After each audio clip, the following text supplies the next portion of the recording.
Hello. Hello, नमस्कार साहेब. नमस्कार sir. नमस्कार. नमस्कार.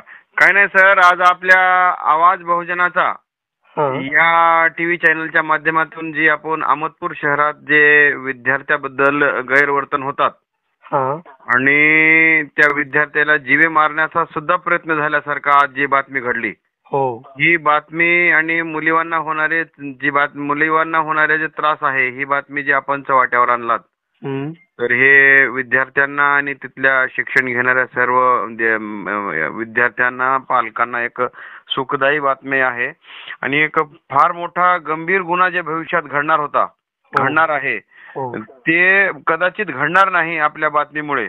म्हणून मला कुठेतरी आपल्या बातमीची चांगली आवडली, म्हणून तुम्हाला मी हे फोन केलेला आहे सर.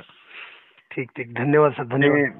आणि दुसरी गोष्ट म्हणजे सर, मला हे जे त्रास आहे, हे नवीन त्रास नाही त्या तिथल्या विद्यार्थ्याला किंवा तिथल्या पब्लिकला, त्या गलीतल्या ते देशमुख वाडा जे असा उल्लेख होतोय, त्या परिसरातला हा नवीन त्रास नाही. गेल्या 10 वर्षापासून त्रास आहे. काही असं आपल्या टीव्हीच्या चॅनलच्या माध्यमातून लोक बोलत होते. हो सर. हो. तर सर, ते 10 वर्षापासून आजपर्यंत कोणी त्याविषयी आवाज उठवण्याचा प्रयत्न केला नाही. याचा अर्थ त्या ठिकाणात जे कोणी आहेत ते गुंड प्रवृत्तीचे लोक असावेत. हो सर. आणि त्यांना संबंधित प्रशासनाचा कुठेतरी छुपा पाठिंबा असावा, नक्की, असं मला सुद्धा शंका वाटलेली ते. होय होय. म्हणून जे तुमच्या टीव्ही चॅनलवर ते काकू बोलल्या, होय, आणि दुसरे एक भाई कोणते तरी होते, ते भाई एक बोलले आणि काही विद्यार्थी बोलले, यांच्या सुद्धा जीवाला धोका होईल त्या गुंडाकडून, असं मला सुद्धा भीती वाटली सर. बरोबर बरोबर.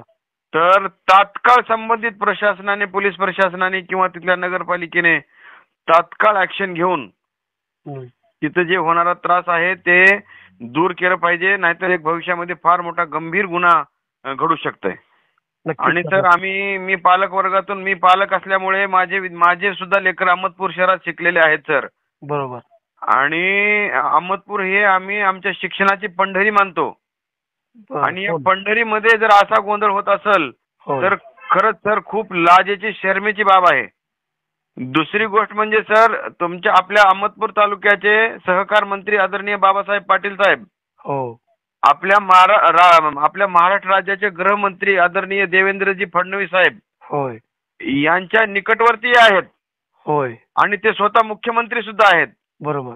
म्हणून आपल्या माध्यमातून माझी आदरणीय बाबासाहेबांना विनंती आहे की तात्काळ ऍक्शन घेऊन हे आपली व्हिडिओ क्लिप देवेंद्रजी फडणवीस साहेब यांच्यापर्यंत पाठवावी आणि तिथून आपल्याला काय हे करता येईल, होय होय, त्याची काय घेऊन ते विद्यार्थ्याला सुरक्षा, जे तुमच्या टीव्ही चॅनलवर जे लोक बोललेत, त्याच्या जीवितवाला सुरक्षा कशी पुरवता येईल याची स्वतः बाबासाहेबांनी लक्ष घालून आणि देवेंद्र फडणवीस साहेब गृहमंत्री राज्याचे यांच्या कानावर घालून लवकरात लवकर तिथलं कसं मार्ग काढता येईल त्यांनी काढावं.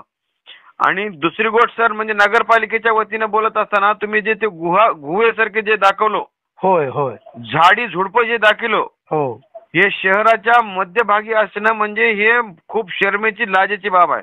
बरोबर. ज्या कोणी ते गडगंज लोकांनी ते प्लॉटिंग घेऊन टाकलेली आहे, त्यांना त्या प्लॉटिंगची गरजच नाही असा त्याचा उद्देश होतो सर. बरोबर. नगरपालिकेने ते प्लॉट कुणाचे आहेत ते हुडकून काढावं, त्यांना नोटीस द्यावं, ते झाडं झुडपं त्यांना साफ करा म्हणून त्यांना आदेशित करावं. जर त्यांनी 8-15 दिवसात जर नीट करणं गेले तर नगर परिषदेने स्वतः त्याच्यामध्ये लक्ष घालून ते प्लॉट गोरगरिबाला वाटून टाकावं. खरी गोष्ट आहे. हा, तर एवढंच मी आपल्या टीव्ही चॅनलच्या माध्यमातून बोललो. तर माझी एक विनंती आहे की सर, हे संबंधित प्रशासनापर्यंत पोहोचवा आम्ही बोललेलं, आणि तात्काळ तिथं त्या विद्यार्थ्याला आणि तुमच्या टीव्ही चॅनलवर जे लोक बोललेत त्याच्याला कसं सुरक्षा मिळेल याचा पुनश्च प्रयत्न व्हावा, ही नम्र विनंती करतो सर. खूप खूप धन्यवाद सर. बातमी बघून आपण आम्हाला प्रतिसाद देत आहात. खऱ्या अर्थानं दर्शक मंडळीकडून आम्हाला प्रतिसाद मिळाल्यानंतर आणखी कामाची उत्स्फूर्तता वाढते. आणि निश्चितच आपले जे शब्द आहेत, सहकार मंत्री नामदार बाबासाहेब पाटील यांच्या माध्यमातून अहमदपूर शहरामध्ये होत असलेला प्रकार निश्चितच थांबवण्याचा आवाज बहुजनांचा न्यूज लाईव्हच्या माध्यमातून मी स्वतः शिवाजीराव गायकवाड आणि माझी पूर्ण टीम करेल असा मी विश्वास देतो. धन्यवाद. आवाज बहुजनांचा.